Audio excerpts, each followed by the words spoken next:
And that's why I let Hey, everyone everybody. have free archetype. Oh, hey, we're on. Oh, hey, stop spilling our real secrets. Welcome to Paizo Ask GMs, everybody. My name is James Jacobs. I'm the Narrative Creative Director for Pathfinder. And in this panel, we're going to be answering GM questions. If you want to ask questions about just generalized Pathfinder or Starfinder stuff, we'll do our best to answer those too. But the focus of this seminar is going to be just ask us whatever you want. One thing I want to get out there right away is this is not the place to ask about like remaster and that sort of thing. We've got plenty of other panels to do that. So let me turn it over to my amazing panels in companion or whatever. I don't know what we call them. Other panelists, introduce yourselves. Hi, I'm Vanessa Hoskins. I'm a developer on the narrative team.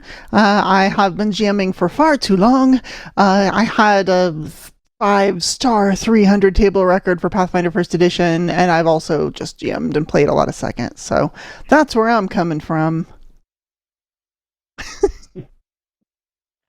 Uh, Hi, and I'm Phil St. John. I'm one of the editors. I've been I've been GMing in general for about 10 years. I've been GMing Pathfinder specifically for the last 5. So, yeah. Cool. So yeah, we'll be taking questions mostly from the stream chat here in Twitch. First of all, when you went full screen, Vanessa, I want to call out your fan. That's the exact same one I've got in my room here going right now. Oh, So, yeah, back here? yeah. Mine's off. I find it's too noisy Oh, for this mic. So oh, really? if by the end, if by the end of the session I'm just dripping with sweat, you'll know that that's why. Okay. We're still fan buddies. All Woohoo! right, let's get our questions going. So, first up, folks are talking a little bit about what are the benefits of virtual tabletops. So, why don't we all take a turn talking about virtual tabletops that we've used? If we haven't used them, that's fine too. But what are the benefits of GMing with a virtual tabletop, Vanessa? Oh, well, quite a few. So it depends on which one you're using. The main two that I've used are Roll20 and Foundry, both partners with Paizo, and you can get a lot of Pathfinder materials there. I find that Roll20 in general is easier if you just need a quick place to share a screen and some tokens and sit down and roll some dice. I think it's a very plug and play sort of experience. However, for long-running campaigns and things that I know are going to be dedicated to be online, especially if there are more than one session, I prefer Foundry. Foundry is a lot more automated, so there's a lot more gadgets and tools and things that'll happen. Like, it's really quick to apply damage, and the newest release that just came out, I think a couple days ago, automatically applies persistent damage as a condition, for example, and rolls the damage for you and rolls the flat check for you, and it just kind of, it helps you along a lot. Now, if you go back to, well, I'm running a long game, but I don't want it to do everything, I want to sit there and roll physical dice and just have a shared experience, I think Roll20 is going to be better for you. Yes, I could. I've also used Roll20 and Foundry, and actually, the biggest benefit I think of virtual tabletops is the ability to connect with people that you don't have to be sitting at the table with. Like, this seems like the obvious thing, but like, that is the reason that I've been playing. I have a table that I play at on Friday nights that has been running for 15 years since my freshman year of college with the same people, because we've been using virtual tabletops the entire time. It's a party that includes my younger brother, my friend from college, people that I don't get to see anymore in person because they live in Texas and I live here. And we hang out every Friday with a virtual tabletop because we play on Roll20. So even though we live, 3,000 miles apart, uh, it's easy enough to get in contact. You can play across the world. Heck, I've made friends in Germany that I play with over Roll20 and Foundry. So like, you've got the automation, you've got the experience, of course, and like, heck, I have played with people.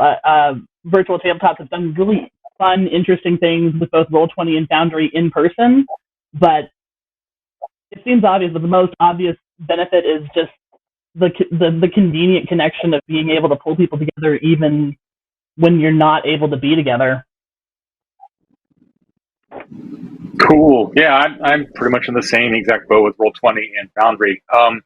One of the things I actually really like about virtual tabletops is just the visual and the audio elements that you can add into it. Especially if you're using like a professionally made adventure or something like that, it's a lot more immersive in how you can present the world, and it makes it easier for the GM to present the entire situation, because the GM is the window into the game. If you as the GM don't mention something, the players have no idea it's there, and having like a really detailed map or just having everything all automated there for everybody to look at makes that a lot easier and focus on the gameplay itself. Let's see how.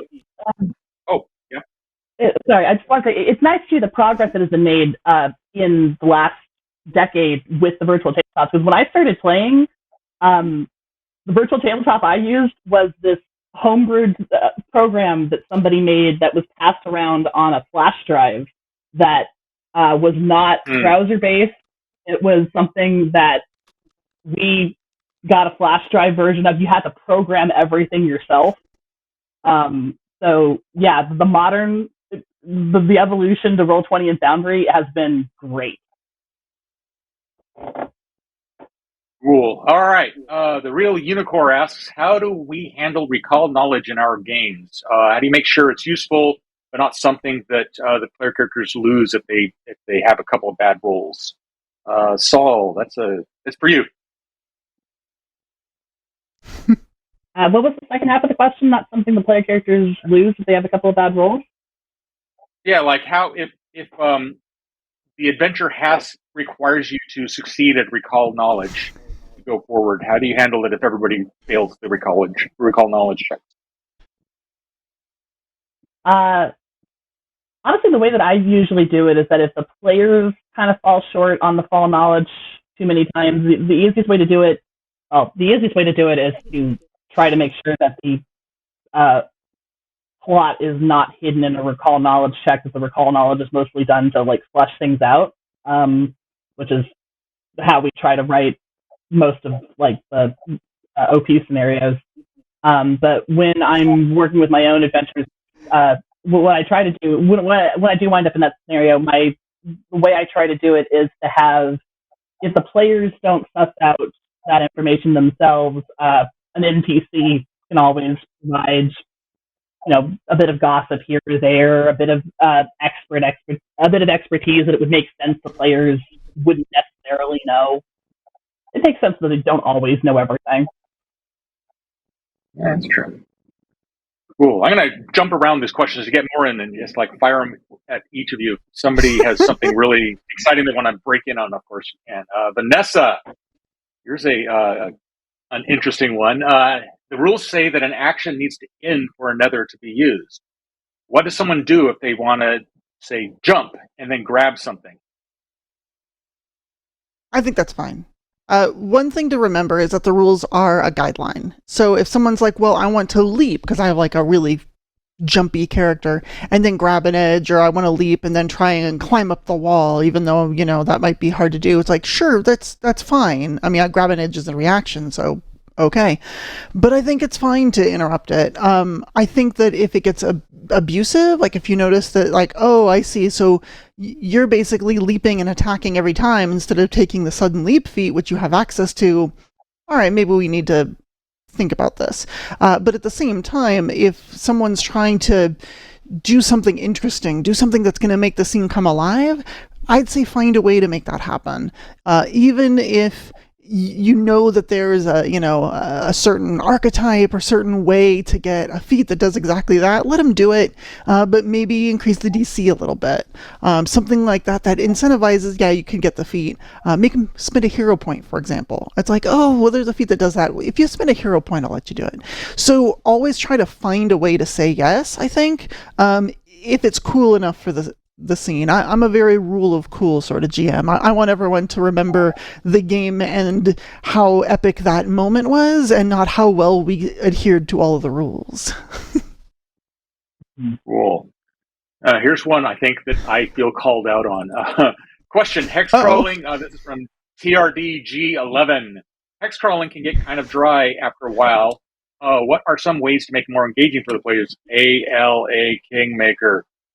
The thing with Kingmaker in particular is it's a sandbox, and there's enough content in Kingmaker for a party to hit 20th level and still have like a quarter of the entire adventure still, something that they can play through. So it's, I think with Kingmaker, and any hex scrolling type thing like that, you want to keep an eye on the player characters and whether they're, having fun or engaged. If there's a lot of hex crawling to happen in your game and you feel like it's starting to drag, my suggestion would be to expedite it rather than say, you as the GM know if there's an important encounter happening in Hex A and Hex B is empty and all that stuff. So I would just say run them fast rather than have everybody roll all of their reconnoitering checks and everything like that every time. Just say, all right, these 3 hexes, I know as the GM there's nothing going on in there. You explore them, they're all fine. That takes you 3 days. But then when you get to this hex, something important happens. So we're going to do some rolls there. It's also something that too much of anything is going to get dry and repetitive. Like if there's too many wandering encounters going on, if there's too long spent in the dungeon, if there's too many rounds played in the Kingmaker as the kingdom building rules, just keep an eye on things. And when things start to get dry, that's a great chance for you as the GM to introduce a plot twist or something like that and go into a different mode of play. So that would be my suggestion for that. Saul, let's see here. How do you handle the aid DC? Rules as written, or do you adjust to the level of the party? I usually try to adjust to the level of the party. Actually, it depends on what they're doing.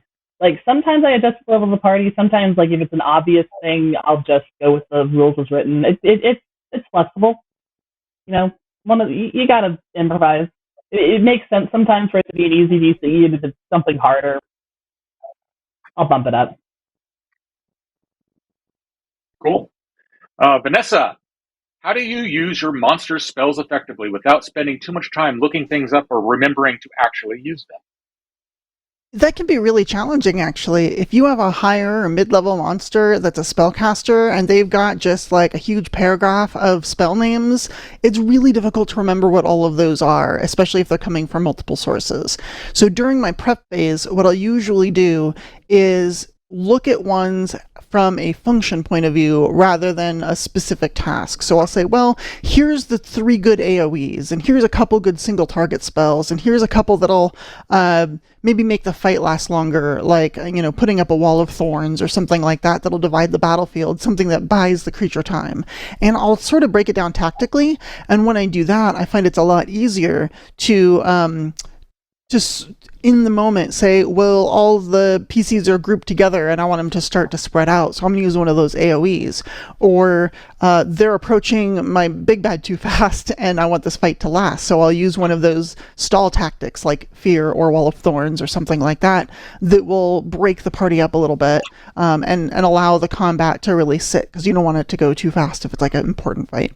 And so by doing that, you don't have to look through this giant block of spells to figure out what to do. You can just decide on the situation and choose between a handful. And if there's so many spells that you're like, how can I remember what all these do? The other thing you can do is just like, oh, they have 3 AoEs, just pick one. Chances are that fight's not going to last more than 4 or 5 rounds anyway, and just pick the AoE that you like the best. Pick the tactic delay spell that you like the best, and just know that one. And maybe the other ones are sort of in your back pocket, so if you get to round 7 and you're like, okay, I'm going to use another AoE, they grouped up again, you can take a second and look it up and be like, oh, that's what that does, or it's a cone, not a blast, or whatever. But I think by kind of separating those out by function ahead of time, you'll save yourself a lot of time at the table. On something like a virtual tabletop, I might make myself a note that's invisible to everyone but the GM that just kind of lists what I want to do.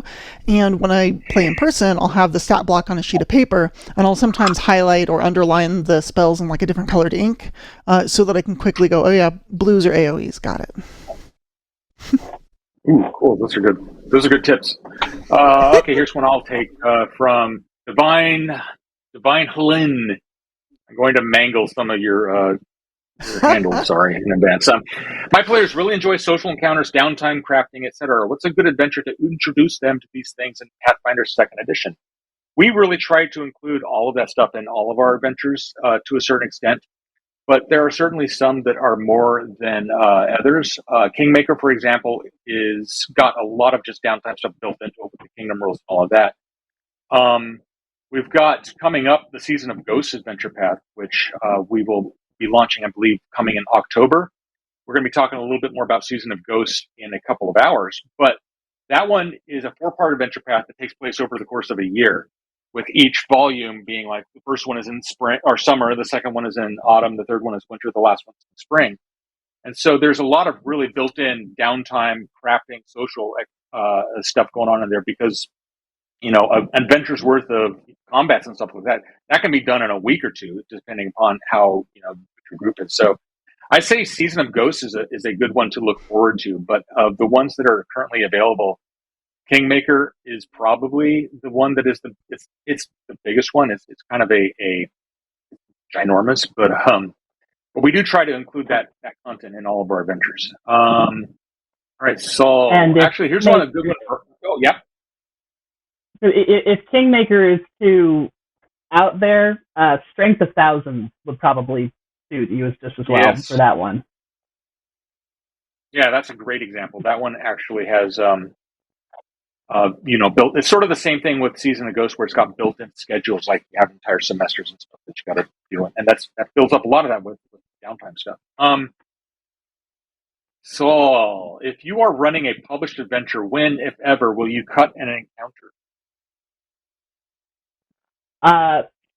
Basically, I will cut an encounter if I feel like there has been. If I will cut an encounter if I feel like there has been too much just repetitive combat one way after another. I have done this a couple of times with sometimes with dungeons, not always. Most often with dungeons, I will cut if there's 5 rooms in a row and you're just walking into a room and fighting something and walking into a room and fighting something and walking into a room and fighting something. I get bored with that real quick. So I will sometimes cut encounters from that and just let them find the stuff in the room and move the story along.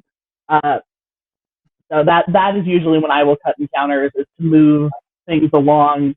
Because my group is also one that it prefers the social encounters, prefers the downtime. We enjoy the combat to an extent, but we like a balance. So that's when I will cut encounters, is to especially if I feel like sometimes you feel like sometimes the encounters are written in just for the sake of having an encounter, just to have another fight, and occasionally they just don't. It occasionally just doesn't fit with what the characters are doing or what the choices have been made. That's pretty much a primary time when I feel like it hits the pacing better. Cool.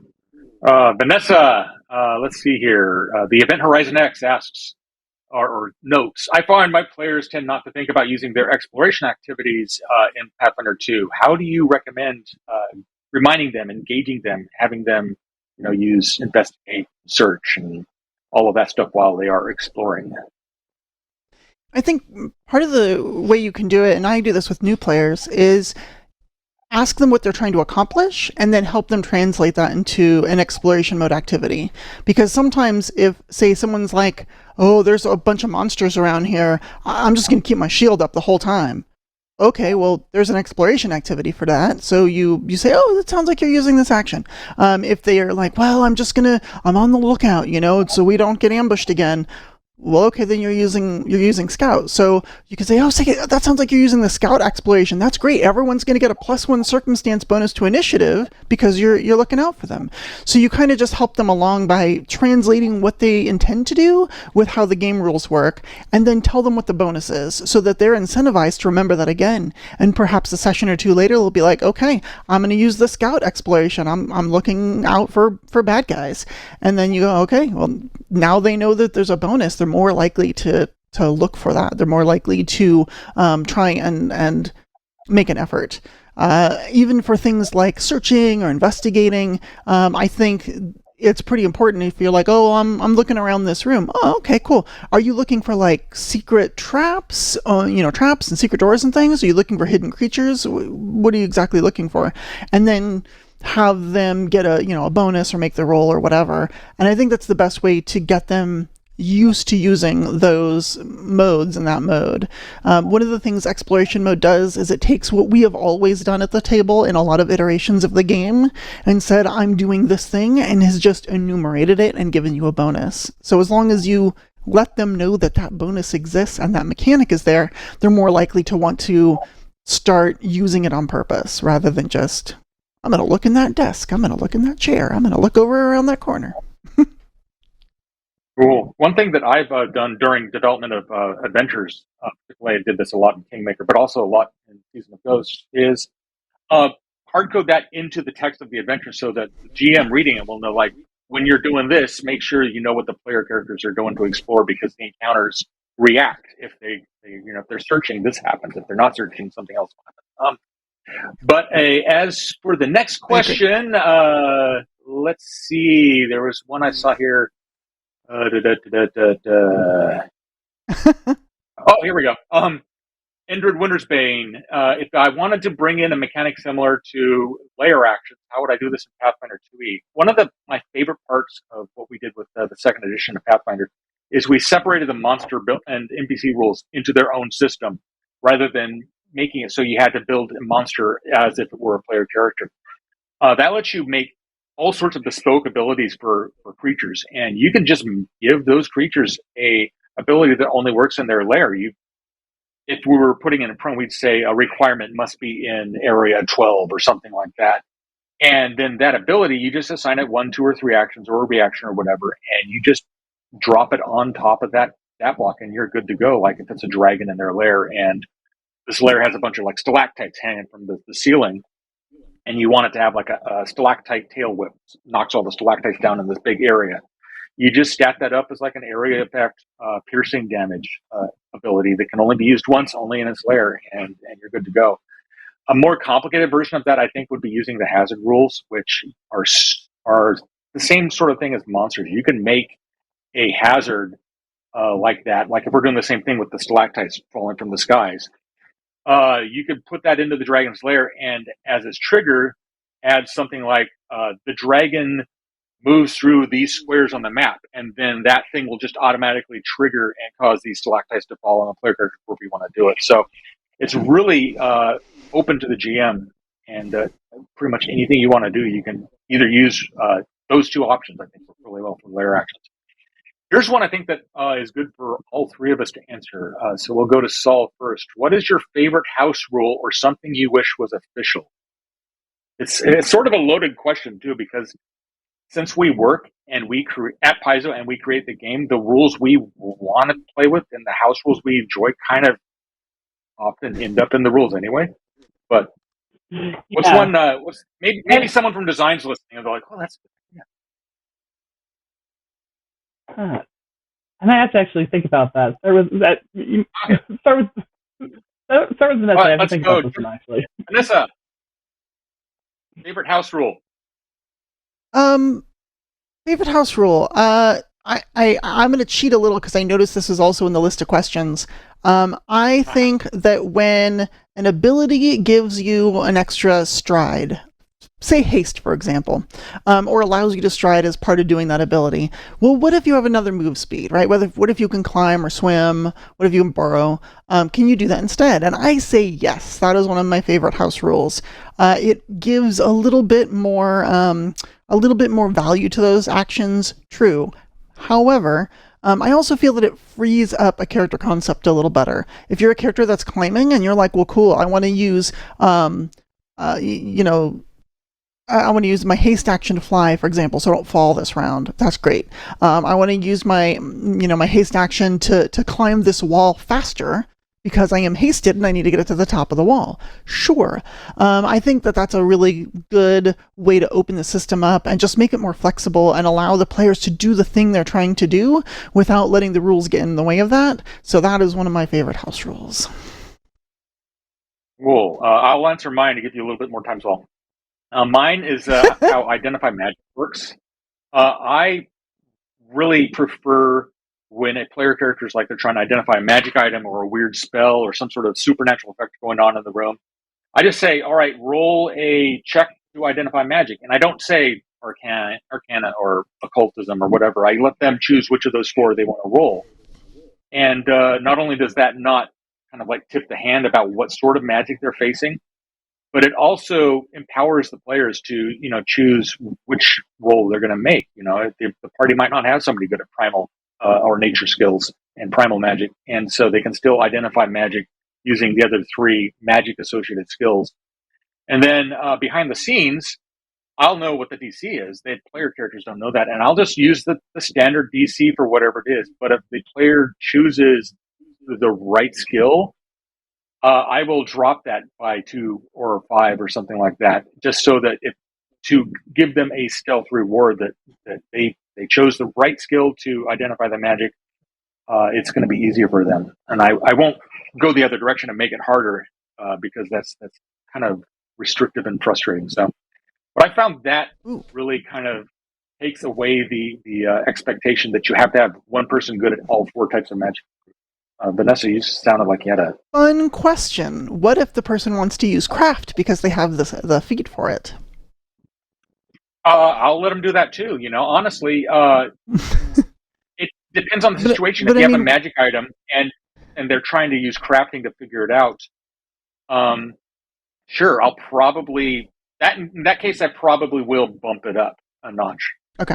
Same thing too. If somebody says, I want to use society to try to figure out this weird magical effect that is covering up this entire, farmer's field, I'll let them roll a society. And that starts getting into the more like the recall knowledge type thing. And I just up the DC if it's something that's way kind of off target. That's cool. Saul, you've had time. Okay. Yeah, so I tried to think of a more serious answer, but I have to be honest. This, to be clear, is not a rule that I would ever want to be like official or anything, but it is my favorite. It is my favorite house rule that we use at my table. So my very first session I ever played of Dungeons and Dragons, of any role-playing game, we had this completely. And this is actually the first session of the table that I'm at that has been playing for 15 years. We had this completely random thing that happened where the boss we were fighting at the end of that session got hit by 3 natural 20s in a row. And the DM got so frustrated with it that he went, you know what, I think this just means that no, actually, he rolled 3 natural 1s in a row. And the DM got so frustrated, he went, okay, you know what, the world just hates this monster. So he's just automatically, because he rolled 3 natural 1s in a row, that creature is just blenderized, and the universe just hates it, is taken off the board. And so my table has this thing where if you roll 3 natural 1s in a row, whether it's a player character or an NPC, that character is just kind of gone. It only happens like once in a blue moon. Like it's happened 3 times in 15 years, but it's hilarious every time. And Nice. Like it's usually a minor character. Like it was a minor character the first time, but we had a boss fight against a giant where the giant rolled 3 natural 1s in a row and got completely blenderized. And it's just Nice. It has been some of the best memories. That's actually one of my favorites too. The ones that like kind of arise organically just from a group's interaction with the game, I think, are the fun ones. All right, Vanessa. I had one picked up for you and I lost it, so you're getting a rando. If players are using this is from the Bardic one. If the players are using investigation as their exploration activity, do you use the recall knowledge roll as their initiative if they come across combat? 100% yes. I think one of the things exploration mode allows us to do is give us an opportunity to use the skills that we're probably that player is probably good at because they've chosen to use it as their initiative roll, which will make them a little better in combat. So I would absolutely do that. If you've got your smart character, investigator, wizard, what have you, who's investigating and looking around and realizing that there is a strange slime on the floor, let's say, I might let them say, oh, yeah, that was a really good roll. That's going to be your initiative. Also, that slime trail belongs to the ooze that has just oozed in through the door. And that, the name of it and a couple, a piece of information about it, let's say. So I will wrap that all up together. I think any opportunity you can use to give the player the option of using a different skill rather than perception is going to help engage them. So if they're like, oh, they were doing, the investigation, I had a character that I just wanted to use acrobatics all the time. So I'm like, when the door gets kicked open, I'm going to tumble into the room. And I just, it's like, well, my acrobatics was like 10 points higher than my perception. So it just made sense that I would want to get in there and into the fight real quick. And that, that backfired a couple times on me, but it was a really fun thing that I got to do. It helped my initiative and it helped us as a party do better. And really just everyone had more fun. So 100% give your players every opportunity to use non-perception for initiative. Cool. All right, here's one I'll answer. Is there a sweet spot for monster level, like party level +1, -1?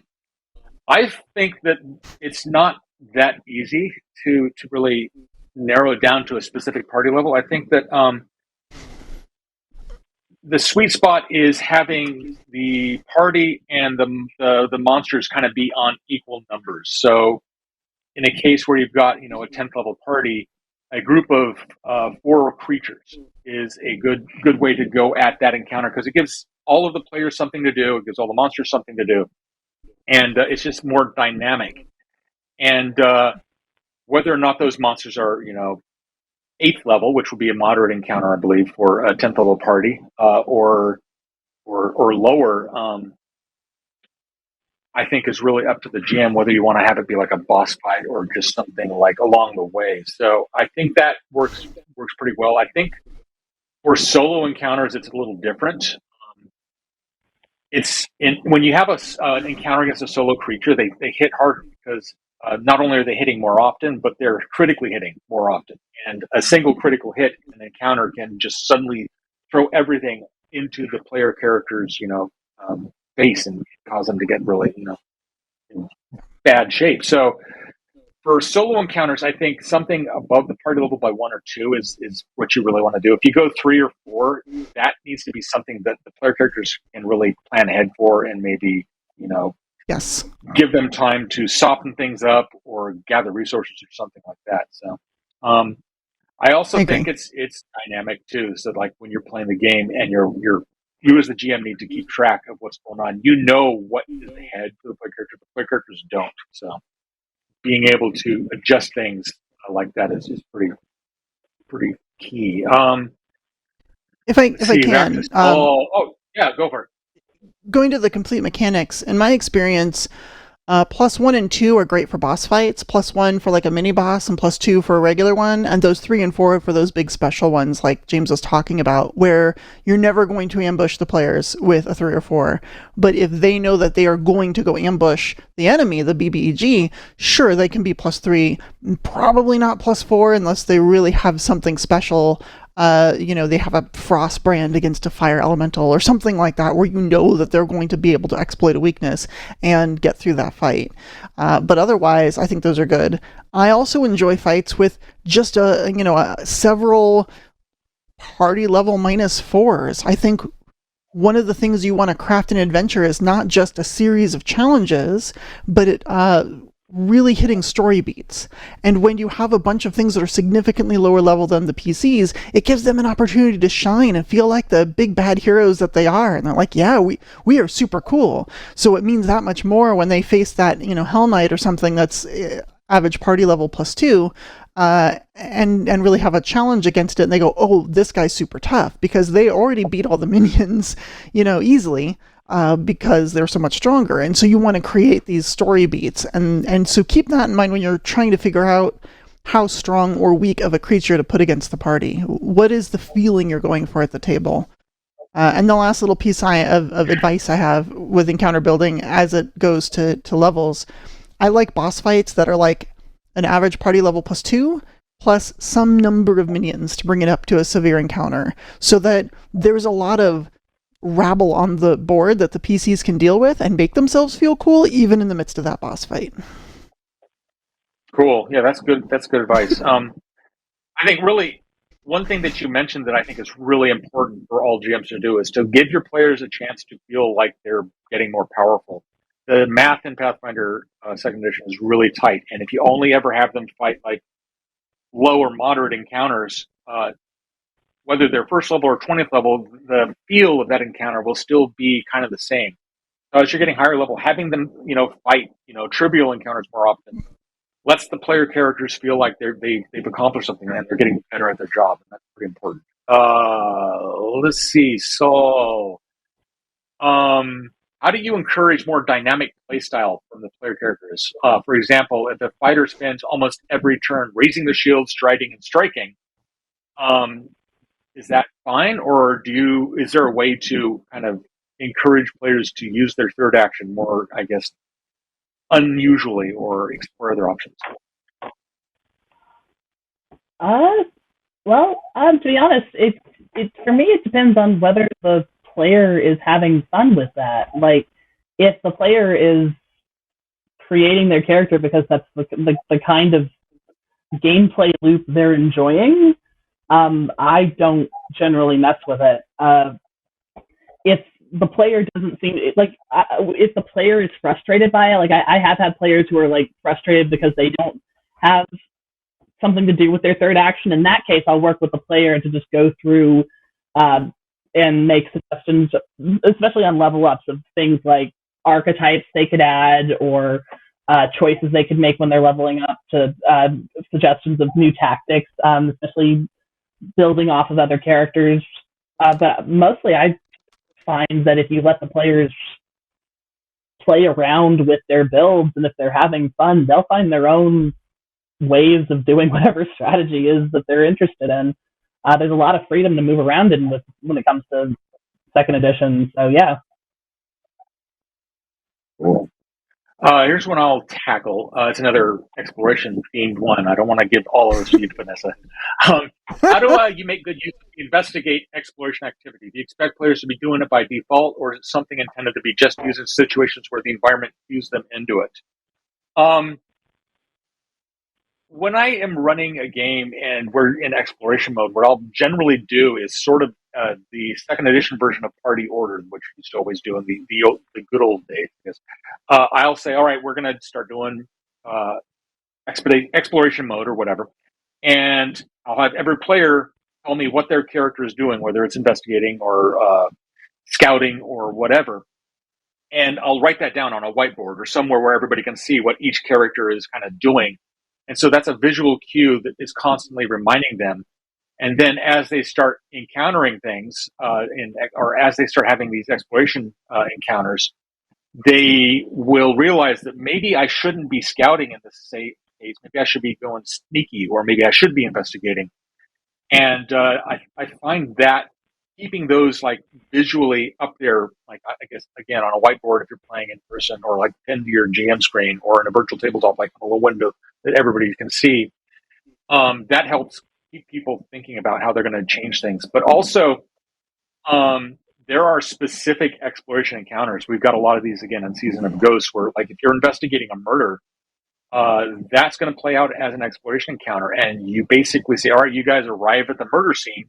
There's a body draped over this writing desk, and there's a broken wall, and there's like a weird pattern on the wall, and what do you guys do? And in that case, you basically present the party with a specific scenario that they have to choose in a activity. Investigate is the obvious one, where they're going to look around for clues, but you also might want to say like stealth might be a good one, because the PCs don't know that the dead body is, a zombie or something, it might jump up as soon as things start, and the person using stealth in that situation will get to roll stealth for their initiative. So that's generally how I use it. I also sometimes say, all right, if you guys want to learn more, you got to spend 2 hours investigating, and just flat out tell them to use that activity. So that's something you can do for sure. Let's go to a everybody question, and I'll start with Vanessa this time. So Saul has time to prepare. What has been your favorite adventure to GM? Oh my goodness. Of all time or just second edition? That's All time. an important distinction. In all time. Okay. Any game system. My favorite adventure of all time is God's Market Gamble from Pathfinder First Edition. It's a Pathfinder Society scenario, and it was a specific table that stands out. Long story short, it was a bunch of first and second level players showed up, and one fifth level player, I think, was the maximum at the time, because it was 1 to 5.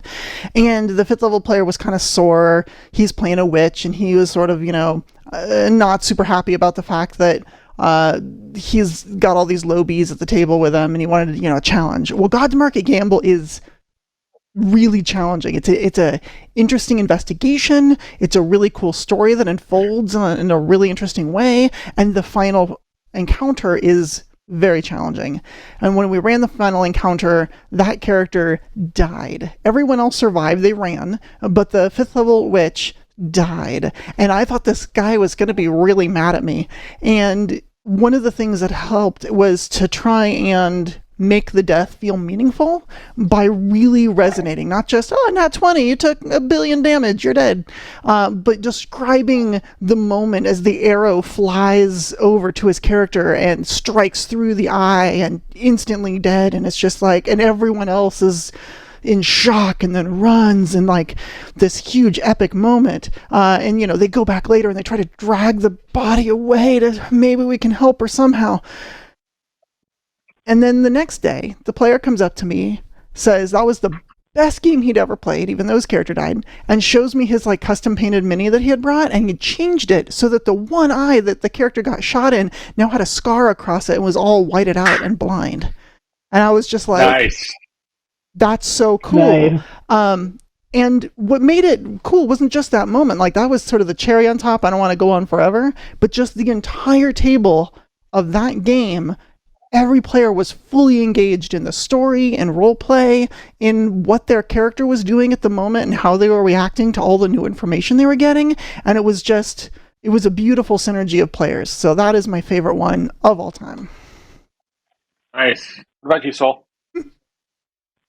So for me, it's a 5th edition Dungeons and Dragons game that I ran. A module off the Dungeon Master's Guild. I believe the creator's name is Aurea Nidihil. That's some kind of Gaelic. I don't think I pronounced that right. But the module is called Murder on the Everon Express. And it combines it's a real simple module that's basically D&D done as a combined elements of that with murder mystery dinner theater, in that you had an element of one of the player characters could be the murderer, and then all of the other NPCs were the other potential murderers. And I played it with I ran it for some of my friends, and it was there was a great synergy of just the right number of NPCs playing off of just the right number of players, and it ran just the right kind of mystery feeling. It's definitely the best adventure I ever ran, and yeah, that I've always wanted to write and run more mysteries like that. Cool. Mine would definitely be, as I just grabbed it off the shelf, you can see in the background here, the missing spot is Beyond the Mountains of Madness for Call of Cthulhu. It's enormous. At the time, I mean, this is what? I don't know. They don't even have page numbers. They ran out of page numbers. It's 500 pages long. And it's huge. The campaign is basically a sequel to Out at the Mountains of Madness, and I ran it for my group, and it took us a year and a half, I think, to finish it, and it was just a lot of fun.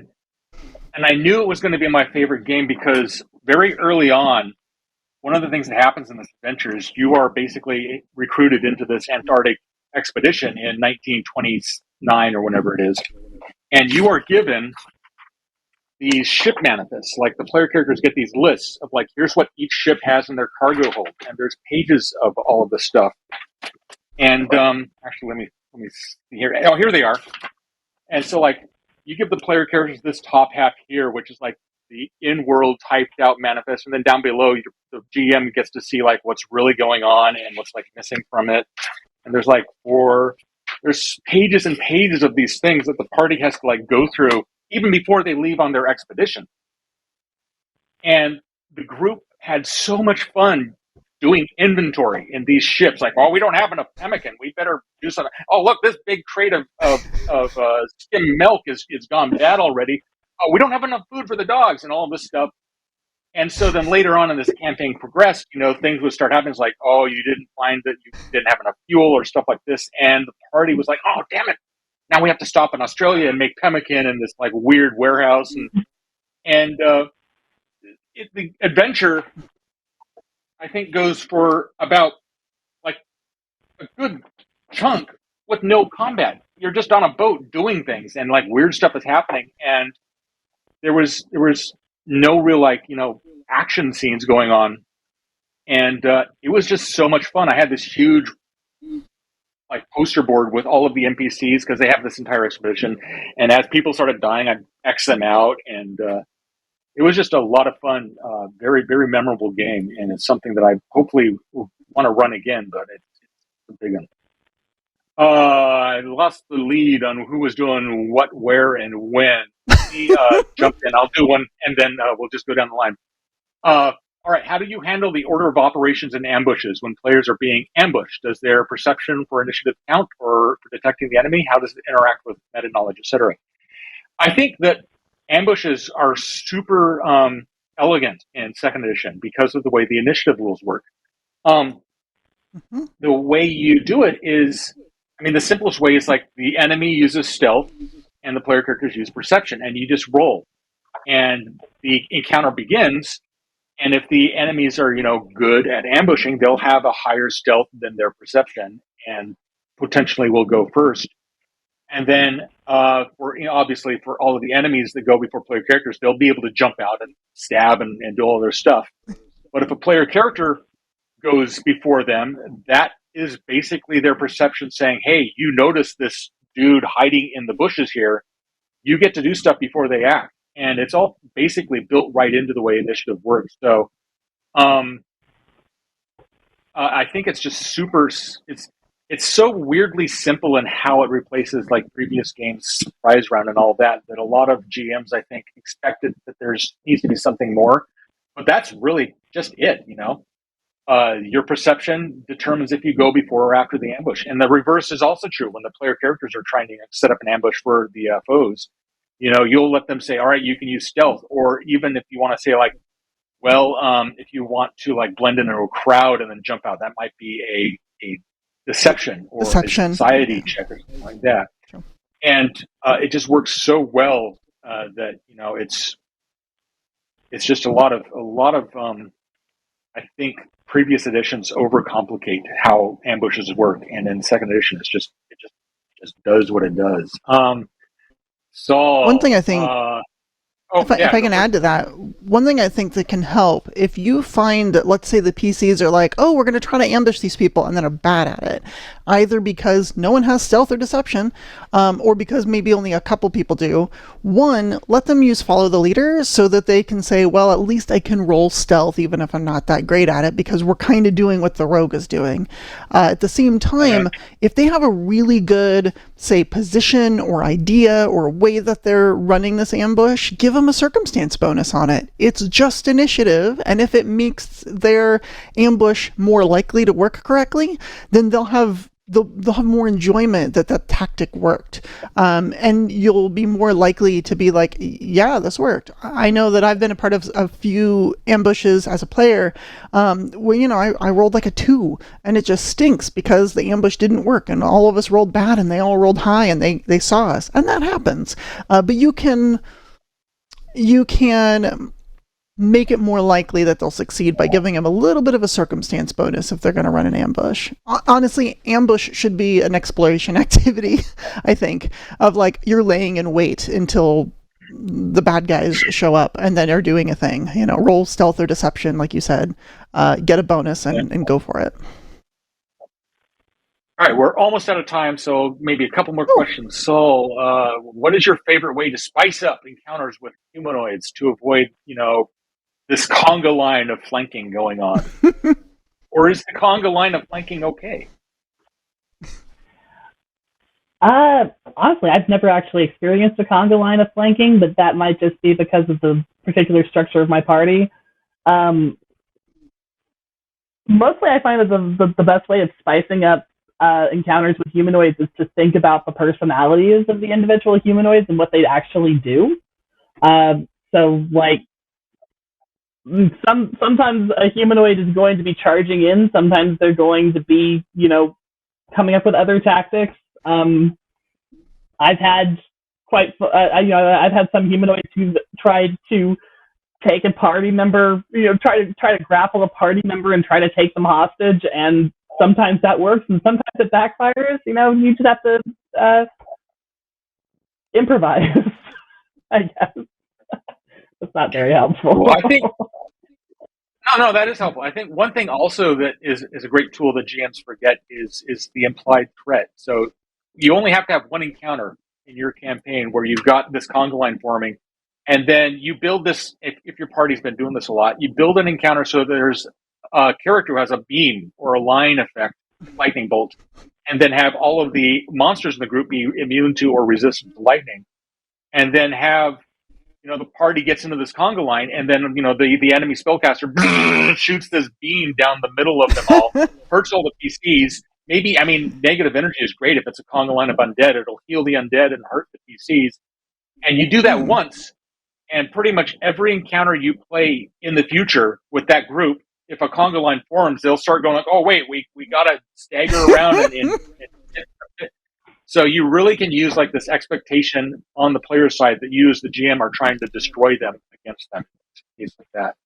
The other thing that you can do, just add on real fast. The other thing you can do is in your encounter areas, add interesting elements that they can interact with, such as raised platforms, hazardous bits on the ground, even just really basic traps that are like cal traps or something that are just, they're not that bad, but they're kind of annoying, because that'll make them want to avoid certain areas, or even better, push the enemies into the bad stuff.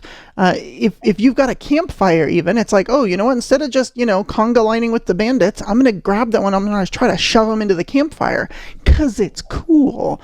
And so as you create these opportunities to use the terrain to your advantage, they're not just going to want to stand there and beat on each other and everyone's being flanked. They'll want to do something more interesting because you've made it really attractive.